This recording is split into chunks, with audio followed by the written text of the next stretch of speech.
وعباد الرحمن الذين يمشون على الأرض هونا وإذا خاطبهم الجاهلون قالوا سلاما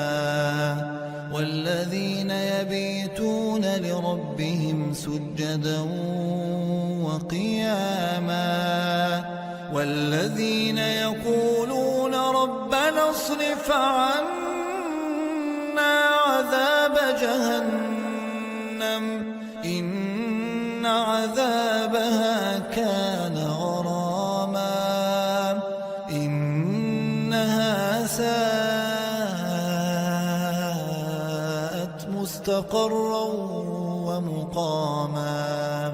والذين إذا أنفقوا لم يسرفوا ولم يقتروا وكان بين ذلك قواما والذين لا يدعون مع الله إلها آخر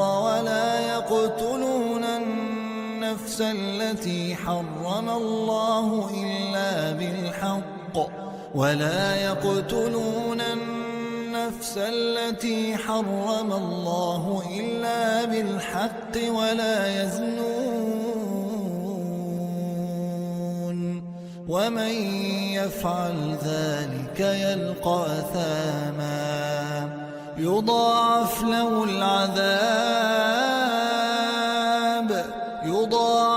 له العذاب يوم القيامة ويخلد فيه مهانا إلا من تاب وآمن وعمل عملا صالحا فأولئك يبدل الله سيئاتهم حسنات وكان الله غفورا رحيما ومن تاب وعمل صالحا فإنه يتوب إلى الله متابا والذين لا يشهدون الزور وإذا مروا باللغو مروا كراما والذين إذا ذكروا بآيات ربهم لم يخروا عليها صما وعميانا